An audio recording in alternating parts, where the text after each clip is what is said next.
Hello दोस्तों, कैसे हैं आप सब लोग? बढ़िया हैं, फर्स्ट क्लास हैं, झकास। जय हिंद। दोस्तों, आज हम लोग मिनिमा मैक्सिमा जो एक्सरसाइज है 6.5 उसका क्वेश्चन नंबर 12 स्टार्ट करते हैं। ठीक है, बहुत ही मज़ेदार क्वेश्चन है, 2 मिनट में समझ जाओगे। तो ध्यान से देखो इसमें क्या करना है। देखो बच्चों, हमें क्या करना है, इसकी मैक्सिमम और मिनिमम वैल्यू बतानी है ना। ये फंक्शन एक दिया गया है x प्लस साइन 2x, और कहाँ बतानी है, 0 से 2 पाई के बीच में। अच्छा, 2 पाई का मतलब 360 है ना, तो ये याद रखना। 0 और से लेकर के 360 तक में ये फंक्शन कहाँ कहाँ पर मैक्सिमम होगा और कहाँ कहाँ मिनिमम होगा, ये पता करना है। ठीक है भैया, चलो अच्छा पता कर लेते हैं, नो प्रॉब्लम। तो सबसे पहले यहाँ पे लिख लो फंक्शन f ऑफ x, है ना। इस फंक्शन को लिख लेते हैं ऐसे। तो ये हो गया x प्लस साइन 2x। ठीक है, अब इसको डिफरेंशिएट करते हैं। Differentiate both side with respect to x, तो ये कितना आएगा, ये आ जाएगा f dash x is equal to, x का तो बच्चों 1 हो गया, और साइन का D by D x cos होता है, तो ये हो जाएगा कॉस 2x, और दोबारा से 2x का करेंगे तो वो 2 आएगा। ठीक, अच्छा हमें ये चीज मालूम है, for minima and maxima, for minima and maxima f dash x is equal to 0, तो इसको 0 के इक्वेट कर दें, तो ये हो जाएगा 1 plus 2 cos 2x is equal to 0। Therefore 2 cos 2x is equal to -1, ये 1 इधर चला गया है ना, तो यहाँ से वैल्यू निकालेंगे अगर, तो cos 2x is equal to -1/2। ठीक, अब -1/2 cos में किसकी वैल्यू होती है मालूम है आपको? cos में किसकी वैल्यू -1/2 होती है? पहले 1/2 बताओ। तो 1/2 cos में वैल्यू होती है 60 डिग्री की। ठीक, और 60 डिग्री को क्या लिखते हैं, cos पाई बाई, मतलब 60 डिग्री को पाई बाई 3 लिखते हैं। इतना तो मालूम है ना। तो हम इसको ऐसे लिख लें पहले, cos 2x is equal to cos pi by 3। ठीक है, अब ये माइनस भूल जाओ तुम जल्दी। अब याद करो बच्चों, जो माइनस होता था cos में, है ना, जब भी cos, देखो ये 3 चीजें याद रखो, cos cot sec, है ना। मैंने सिखाया था ना इनवर्स ट्रिग्नोमेट्रिक फंक्शन में, cos cot sec कभी भी आए नेगेटिव में तो क्या करना है, इसको पाई से माइनस कर देना है। तो यहाँ पे हम क्या करेंगे, इसको पाई से पाई बाई 3 को माइनस कर देंगे। ठीक है, याद रहेगा। वैसे भी देखो यार, याद रखो कि cos नेगेटिव कहाँ होता है, सेकंड क्वाड्रेंट में, और थर्ड क्वाड्रेंट में cos नेगेटिव होता है, और यहाँ पे होता है पाई, है ना, ये तो मालूम है ना। ये 2 पाई, ये पाई बाई 2, ये 3 पाई बाई 2, तो ये पाई माइनस है ना, करेंगे यहाँ पर। तो चलो भैया, तो सेकंड और थर्ड क्वाड्रेंट में ही cos की वैल्यू नेगेटिव होती है, तो हम इसको क्या लिखेंगे बच्चों, पाई बाई 3 की जगह पर लिखेंगे पाई माइनस पाई बाई 3। अगर आपको ऐसा ही पता हो तो याद करो, -1/2 किसकी वैल्यू होती है, cos 120 डिग्री की, तो 120 का मतलब पाई माइनस पाई बाई 3 करेंगे तो कितना आएगा, 2 पाई बाई 3 आ जाएगा, है ना। तो ये बच्चों ऐसे हो गया, cos 2x is equal to cos 2 pi by 3। इतना याद आया? ठीक है, अच्छा अब देखो, यहाँ से हम अभी cos से cos को काट लेंगे, x की वैल्यू आ जाएगी, नो प्रॉब्लम आ जाएगी। लेकिन यहाँ पे एक चीज आपको याद रखनी है, ध्यान से देखो, याद करो, थोड़ा सा फ्लैशबैक में जाओ। क्लास 11th में एक चीज पढ़ी थी क्या, कि है ना, यहीं पे भी मैं इसको रोक के बता रहा हूँ, if cos x is equal to cos y, याद आ रहा है, प्रिंसिपल एंड जनरल सोल्यूशन निकालते थे, है ना। तो वही चीज हमें पता करनी है, तो कैसे करेंगे, है ना, ध्यान से समझ लो पहले। तो cos x is equal to cos y होता था, तो बच्चों ये ऐसा हो जाता था, x is equal to 2n pi plus minus y। कुछ याद आया? इससे हम क्या निकालते थे, जनरल सोल्यूशन निकालते थे। ठीक है, तो अब ध्यान से देखो, अभी x की किस किस वैल्यू के लिए फंक्शन मिनिमम और मैक्सिमम होगा, तो कैसे पता लगाएंगे, यहाँ पे पता लगाते हैं। अब यहाँ पे देखो, cos x is equal to cos y है, लेकिन हमारा क्वेश्चन क्या है, cos 2x is equal to cos 2 pi by 3, तो जहाँ पे x है वहां क्या लिख दें, 2x लिख देते हैं, चलो भाई। और जहाँ पे y है वहां क्या लिख दें, वहां पर 2 पाई बाई 3 लिख देते हैं। ये समझ में आया ना, 2x की जगह पर 2x हो गया, 2 पाई बाई 3 की जगह पे ये हो गया, y की जगह पे मैंने लिख दिया इसको।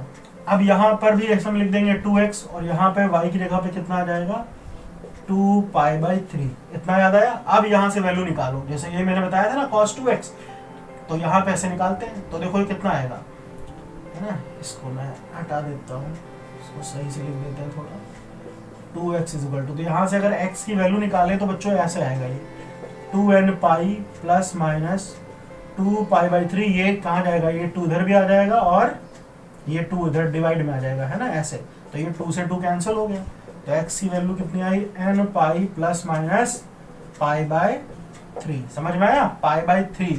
तो ये हमारा क्या है, जनरल सॉल्यूशन आया है। अब हम यहाँ पे n की डिफरेंट वैल्यूज पुट करेंगे, वैल्यू का मतलब पॉजिटिव इंटीजर 0 1 2 3 रखेंगे तो हमें वो सारे पॉइंट्स मिल जाएंगे, क्रिटिकल पॉइंट। ठीक, तो ध्यान से देखो, इसको हटा देता हूँ, है ना, इसको हटा देता हूँ, है ना, अच्छे से समझ लेना भैया, वरना है तो कुछ नहीं इस क्वेश्चन में, बस थोड़ा सा देखो मैं डीप में बता रहा हूँ ताकि आपको एक्चुअल में समझ में आए कि है क्या ये चीज। तो यहाँ पर सबसे पहले ध्यान देखो, n की जगह पे मैं सबसे पहले 0 पुट करता हूँ, पुट n बराबर 0। तो अगर मैं n की जगह 0 रखूंगा तो इसमें कितना आएगा, देखो ये हिस्सा 0 हो जाएगा, अरे 0 इंटू पाई 0, तो ये क्या बचेगा, पाई बाई 3 बचेगा ना, तो x की वैल्यू कितनी आएगी, पाई बाई 3 आएगी।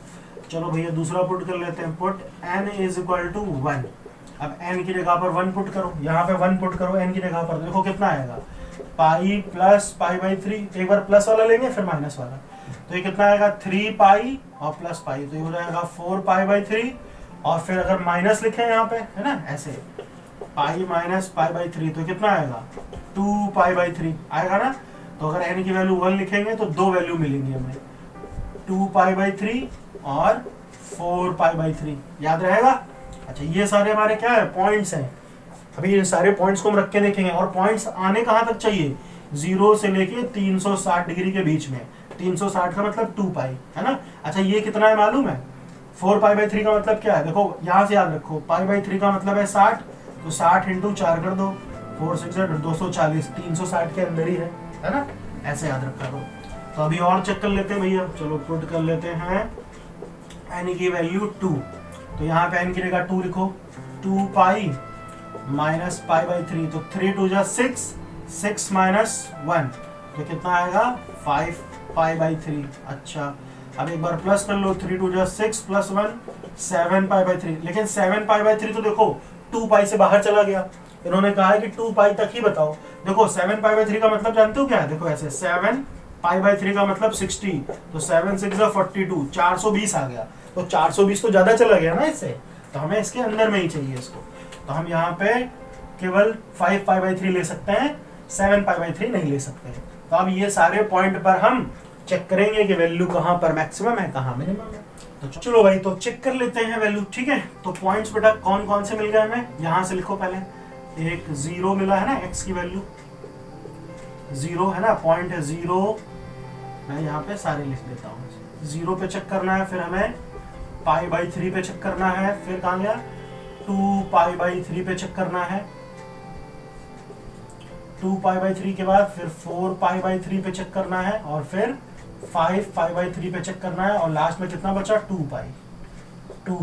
तो ये सारे हमारे क्या है, क्रिटिकल पॉइंट्स हैं, इन सब पे हम वैल्यू रखेंगे इस फंक्शन में और चेक करेंगे कहाँ मिल रहा है मैक्सिमम और कहाँ मिल रहा है मिनिमम। ठीक है भाई, चलो ठीक है, थोड़ा सा क्वेश्चन लेंथी है मगर आपको समझ में अच्छे से आएगा, है ना, एक एक चीज। चलो भैया, तो इसमें वैल्यू रखते हैं, फंक्शन हमारा क्या था, ये था, तो यहाँ पे लिख लो बच्चों, f of x is equal to x plus sine x। ठीक है, एक काम करता हूँ, चलो अच्छा ये हमारा फंक्शन है, ठीक है। तो सबसे पहले हम यहाँ पे f 0 पे चेक करते हैं, तो x की जगह पे लिखोगे 0 और ये हो जाएगा साइन 0, तो ये भी कितना आएगा, ये तो पूरा 0 आ जाएगा। ठीक है भाई, अच्छा उसके बाद में फिर से चलो लिखते हैं, अब किस पे चेक करें, पाई बाई 3 पर, तो यहाँ पे लिख लो पाई बाई 3, तो जहाँ पे x है वहाँ क्या लिखेंगे, पाई by 3 plus sign 2 into pi by 3। ठीक, तो अभी कितना आएगा मालूम है ना, देखो ध्यान से देखो, ये तो एज इट इज रहा है ना, यहीं पे मैं कर देता हूँ, है ना, इसको सॉल्व करके यहीं पे लिख देता हूँ, फिर एक साथ लिख दूंगा पाई बाई 3, तो 2 पाई बाई 3 कितना होता है, साइन 2 पाई बाई 3। देखो 2 पाई बाई 3 का मतलब साइन 120, और साइन 120 की वैल्यू √3/2, है ना, ये मालूम है ना। देखो साइन 120, तो साइन को क्या लिख सकते हैं 180 माइनस 60, तो ये कितना आ जाएगा, ये हो जाएगा साइन 60, जो कि आ जाएगा √3/2। क्लियर है ना। तो ये सब छोटी छोटी बातें आप ध्यान रखना। तो यहाँ पे कितना आएगा, π/3 पर कितनी वैल्यू आएगी, लिख दें इसको डायरेक्ट यहाँ पर, π/3 प्लस √3/2, इतना याद रहेगा।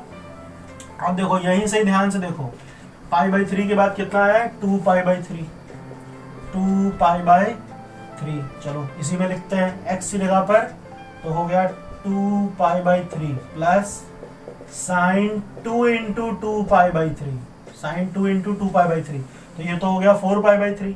अब ये कितना आएगा मालूम है ना, देखो साइन, देखो 2 2 जा 4, 4π/3 का मतलब क्या है, 4π/3 का मतलब क्या है, π/3 60, 4 6 जा 24, 240, ठीक है। तो मैं इसको ऐसे लिख सकते हैं, साइन 180 प्लस 60, है ना। और ये कहाँ जाएगा, ये जाएगा बेटा थर्ड क्वाड्रेंट में। तो थर्ड में कॉस सॉरी साइन होता है नेगेटिव, साइन नेगेटिव तो हो जाएगा माइनस साइन 60, तो ये कितनी आएगी वैल्यू, -√3/2। तो यहाँ पर कितना आएगा, -√3/2। इसका अगर हम सॉल्व करेंगे तो आएगा 2π/3 -√3/2, ठीक है।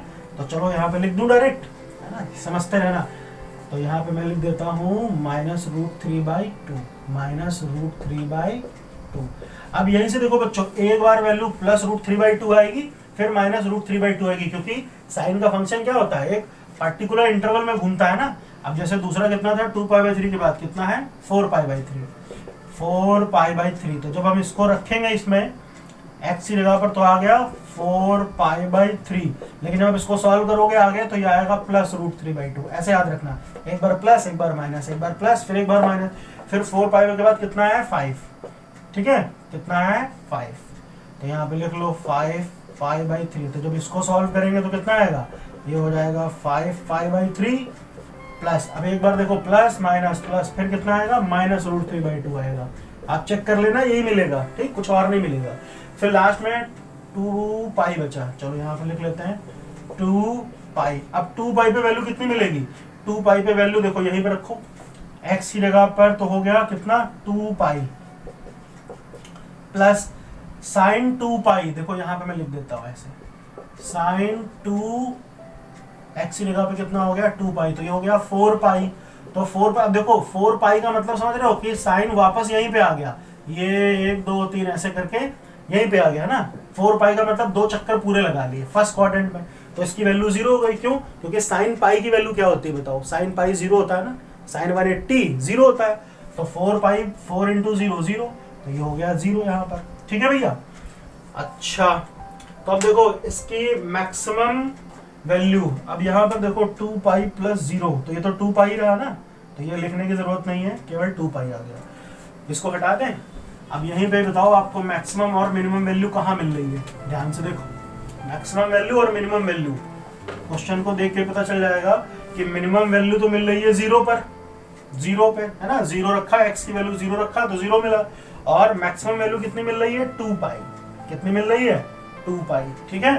तो मैक्सिमम, पहले मिनिमम, मिनिमम वैल्यू कितनी हो गई, 0 हो गई, ठीक है, और मिनिमम वैल्यू, चलो ये तो हो गई 0, और मैक्सिमम, मैक्सिमम वैल्यू कितनी हुई, बहुत ध्यान से समझना, कितनी आई मैक्सिमम वैल्यू, 2π, ठीक है। तो मिनिमम वैल्यू 0, मैक्सिमम वैल्यू 2π, ठीक है। और कहां पे मिली 0, 0 पर 0 मिली है, और 2π पर 2π मिली है।